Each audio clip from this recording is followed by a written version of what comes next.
And the equinox approaches yet again, and you cannot tell because the vegetation knows, what with all the fruit in the yard shifting over from one type to another.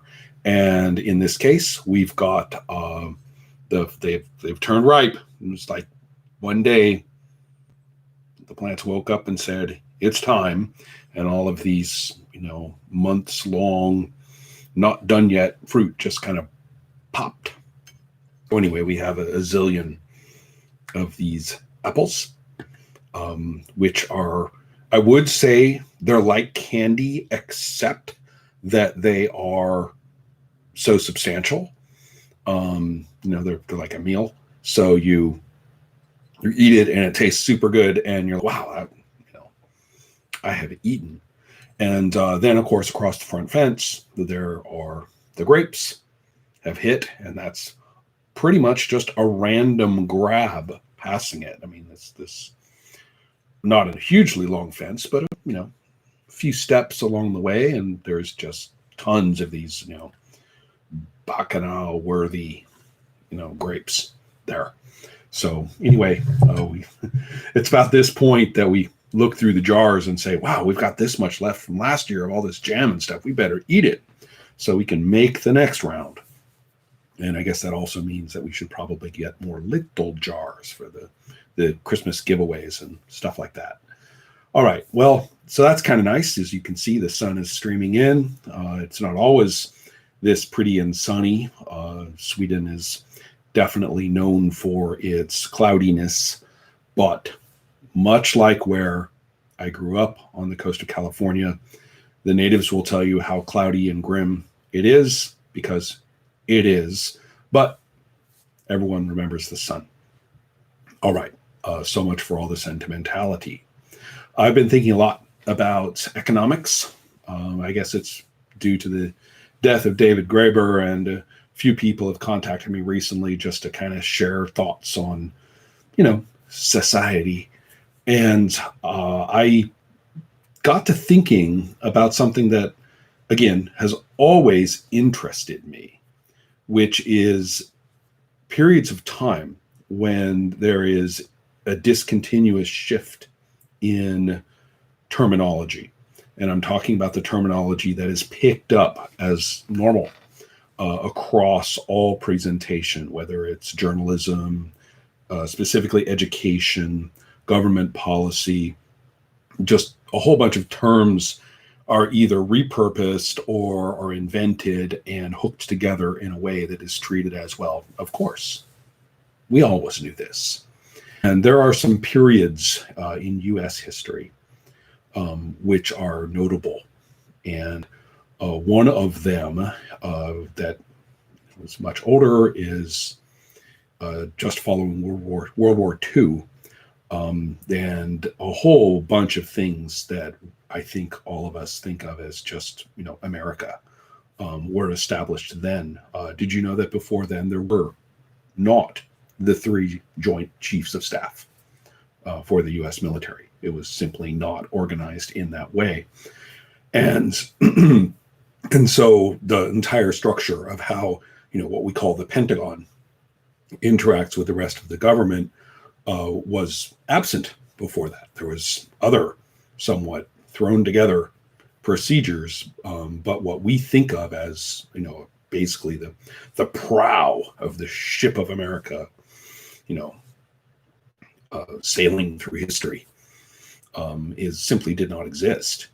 And so then there was also, lots of things. The whole National Security Act, the creation of the CIA, and many, many other things, but particularly the adoption of the Keynesian economic model as fixed administrative United States financial policy. And the notions that, pertain to that, whether it's good policy in the terms of whether it works out, is a little bit like bridge building before Newtonian physics. You can make a bridge. You don't know what you're doing really in terms of why certain things work the way they do, but, a lot of the bridges you build stand up. And I'm not saying actually that's not quite true. The more that I think about it, the practical knowledge of the bridge builders was certainly tremendously sophisticated and didn't need Newtonian physics. But we're talking about whys, and we're talking about getting in there for purposes of dealing with heavily complex situations and dealing with bridges, if you will, that are weirder and dealing with more difficult situations, or at the very least, with tons and tons and tons more people than had ever been done before. So to that extent, the analogy holds.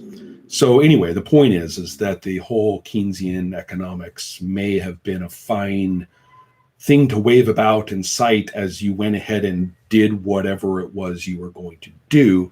But if you actually look at the thing and address it for what it is and the parts that are supposed to be working, it's pretty much just wing chicken feathers around. It's not, it's not doing anything. So it doesn't mean anything. Excuse me, I'm being interrupted while I am filming live. And no, I can't have you here. I'm sorry, I just... Oh, no. Gotta see you. Go.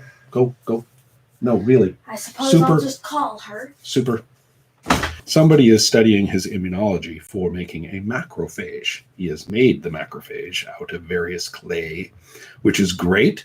And now we are forcing him to examine veterinary textbooks on immunology in order to truly master the macrophage.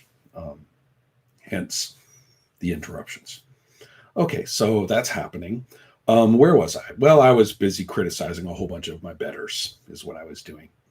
And anyway, the point is that all sorts of things, like what is a federal budget and what do taxes do, and what's the interest rate, and what's that going to do to inflation and unemployment, right? Or employment. It's all works together, man, and you draw your circles and arrows and tell you when this goes up, that goes down, and stuff like that. So it's all very pretty. But the point being that it was at that moment in history when all of this kind of pulled together in a policy making way. And since this is what we do as policy, this is what we're going to teach. This is how, these are the intellectuals that are shaping policy, are contributing to how this policy is made. Why, look, lo and behold, they are also, the managers and the organizers of pedagogy. So anyway, it's a new normal. It's the way it works. Now, a really good example from that same period has to do with the funding of science in the United States. This is something that I studied pretty hard throughout my academic career and was told in multiple instances to not do that, which is to examine the nature of grant funding for academia. It has been through so many twists and turns that the revelatory nature of what I learned in the 90s is now, if not obsolete, at least now a stepping stone, a historical stepping stone, rather than what's happening. Well, anyway, I won't go into it in too much detail. And at the time, it reasonably benign in effect, ceased being benign within a few decades, but effectively an enormous, a very lot, as they would say in certain places, of a federal budget was devoted to all sorts of things, right? I mean, in terms of the common good. What's interesting is that the fund I'm talking about, the National Science Foundation, was not part of the education system. It was not part of sort of the public good, box. No, it was over there in the Department of Energy and had a great deal to do with the same part that dealt with nuclear weapons development.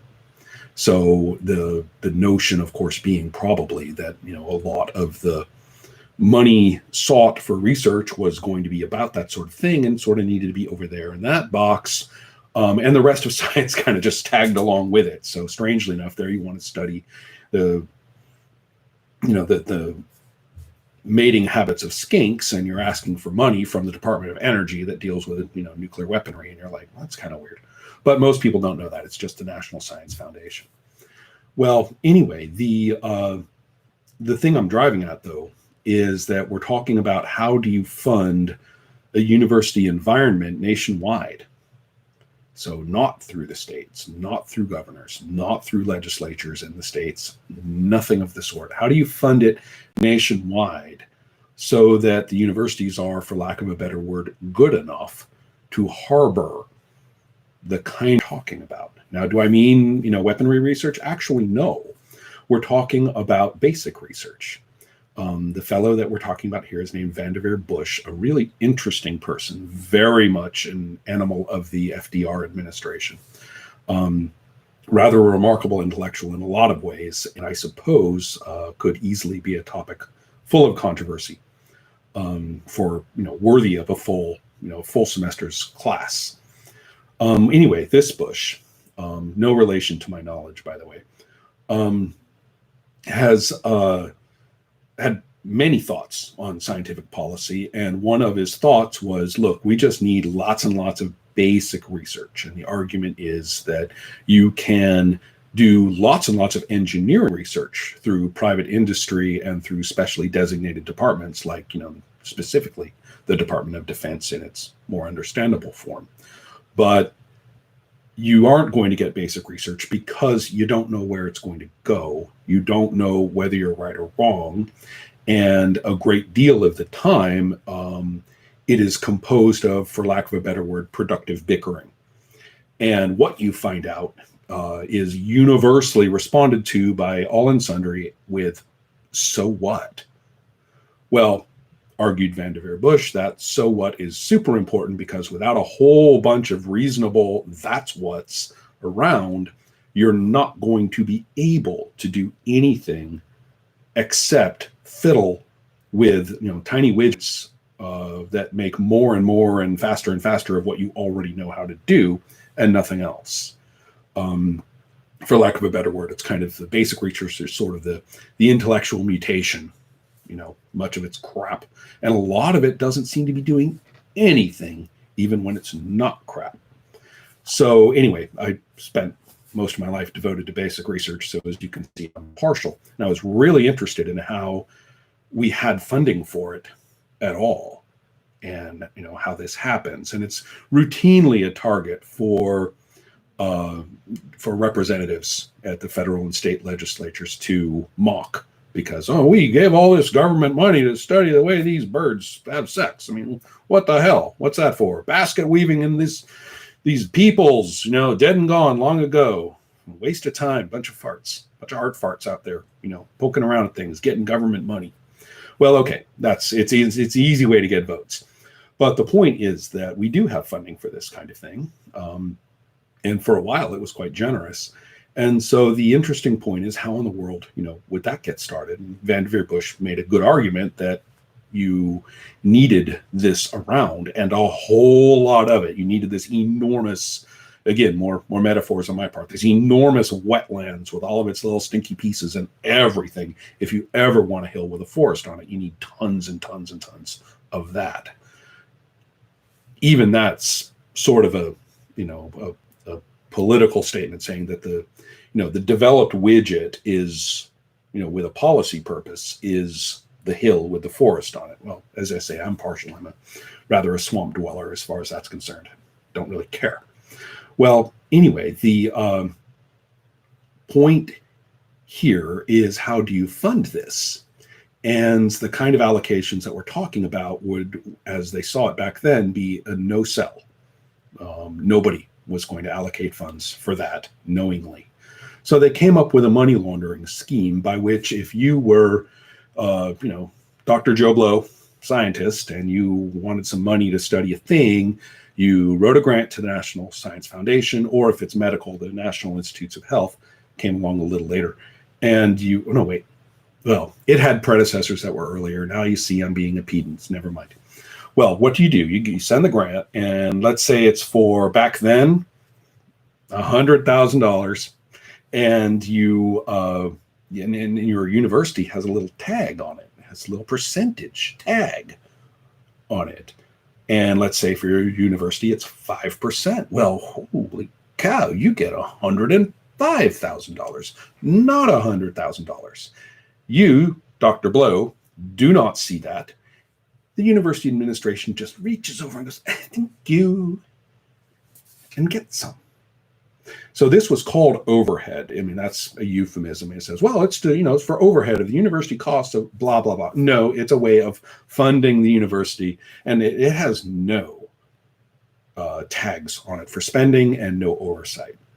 Now, that changed over the decades, and the oversight kind of chased the misuse for a long time. There have been many twists and turns, but at the time, it was a reasonably benign way of simply having very socialist federal funding of research tagged. And of course, they had to turn it into a competition. You have this board which reads all the applications and decides like who's the best. And so then the whole meritocratic myth gets going, that the best research is the one that's funded, and you fund the ones that's the best. And, how hard is that?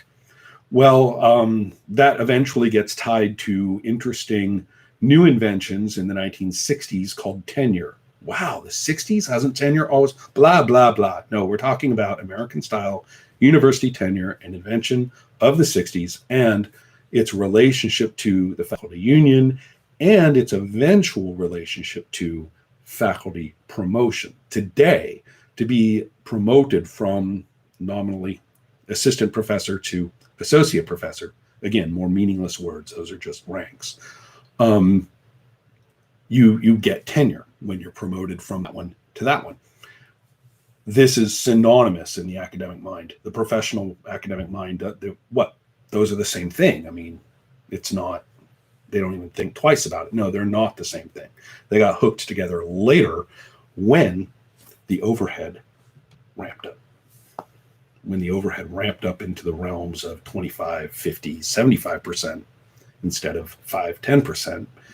And so therefore, if you were a science doing dude, Dr. Blow, you were all of a sudden a huge moneymaker for the administration, no strings attached. Anyway, it went way out of control. I mean, it's sort of, there's this inflection point in the 60s. By the 80s, it's insane. And there's a lot to talk about that. But I'm just letting you know that in the 40s is when the language for this was created, and the language and the practices, the policies of that, the language justifying and describing it, or, sort of just creating a little framework to put up there and draw circles and arrows around. That's when that happened. So I'm really interested, in you never know where a particular thing like that's going to go. They had no idea, or actually some people were even trying to prevent what was called the Office of Special Services before 1947. Good old Wild Bill Donovan and other cuckoos, and trying to prevent that particular espionage service, which was deeply tied to the British intelligence services, trying to stop it from having any more policy power than it already had. And various members of the OSS found end runs around the creation of what was originally a very boring CIA, nothing but basically a file system where everybody else put stuff. But no members of the OSS, people like Alan Dulles, people like James Jesus Angleton, all sorts of others. Dulles created, in fact, a particular service, Office of Special Operations, which was effectively a private, non-governmental spy service that was funded by the Treasury. Thank you so much, George Kennan. And then in 1952, Dulles became head of the CIA while running the OSO on the side. And then in 1958, that's what became the espionage services of the CIA. So you see, when they first did that and set up that language and everything, they had no idea that was going to happen. When they set up the educational, kind of benign money laundering situation to kind of get around all of the anti-science and anti-egghead thing sense, that they feared in the culture, they had no idea it was going to metastasize the way it did by the time I, for example, was working on bats. But the point being that it's when those little nodes of effectively deceptive and simplistically modeled notions are set into place and everybody goes, oh, that's how it works, so that's the policy. And that's the policy because that's how, okay, this is great. I get it. I'm Dr. So-and-so and I'm important in that sphere. Or I am, head of the committee for so-and-so and I am, in the legislature and I am important, in that sphere. I'll explain that model to anybody who asks. There are plenty of others that really, took off in the late 40s in that regard. I'm interested in some others that I, by contrast, have lived through the consequences of that Grant one significantly. But the important thing at the moment I'm thinking of is, again, going back to the recent death of David Graeber, reaching a little bit back into that Keynesian model or construct in the least respectful term of the sense of that word, looking back at some things that happened that you kind of say, wait a minute, that was invented then? Yeah. Forbes magazine, list of all the rich guys, that didn't start until 1982. Wow. Huh. Was anybody else around in 1982? Middle of Reagan's term, and everybody was clear. I mean, there was a total balls up of an administration. He'd had this dispensationalist dipso, James Watt, as the Secretary of the Interior, who was busy lighting a fire, on anything that was, not nailed down, basically complete disaster of any environmental concern whatsoever. The EPA was gutted and destroyed, never the same since. And then, and who else? Oh, yes, of course, Mr. Genius Alexander Haig. Hi, Kissinger just, Kissinger ruined everything. I guess I'll dance on the ruins a little bit, Let's go send a message over in Beirut. Yeah, that'll work. Let's go bomb those Druze over there, Send a message. Yeah, that worked out real well.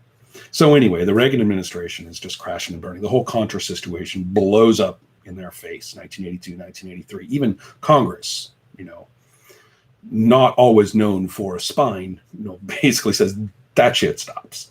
So all of this is going on, and the whole thing is tanking.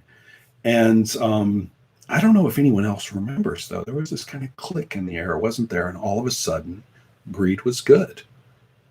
I mean, it was a real quick, a real snap. And people, their eyes glazed over, and all of a sudden the next day they're spouting Milton Friedman at you. And you're going, that's funny. You didn't talk like that, last week. So there's this weird shift in language all of a sudden. And I'm just thinking about, the publication of the world's 10 richest guys or whatever, 100 richest guys or whatever it is. And then how things have changed a bit. We could talk about banks a little bit, but I want to talk about another detail of those rich dudes in that list. Back then, you look at the top 10, if top is the right word, and they're all oil. It's all oil companies. It's all oil tycoons. They are the world's richest, people. The right word eludes us. Wealth isn't the right word. Rich isn't the right word. Income certainly isn't the right word. It's not like they're making anything. And so this is, matches, I'm remembering, the oil guys, that makes sense. There aren't any now. Look at the list now. They're not oil guys at all. They're other things. What are those things? What is the nature of monetary acquisition, to pick the most neutral term, as it has developed over the last 20 years? When was that oil flip? What does that have to do with policies within and toward Iran, Saudi Arabia, Venezuela, Libya, a variety of other interesting places, Alaska. What is interesting about that? Where's that flip where this income acquisition, the glut is just like pouring onto these guys. Well, now it's not pouring onto these guys; it's pouring onto those guys, and it's a good place to talk. I want to talk about that kind of thing. Think of, run up and down your Facebook feed, whatever. Look at whatever tweet, right? Look what everybody's Twitter. I want to talk about that stuff instead. Anybody interested? Stuff to learn, stuff to know. Anyway, stuff on my mind. Hope it was interesting. A little boring, maybe a little geeky. Too much history. All right. Have a great week. Hope you get some apples, grapes of your own. Take care.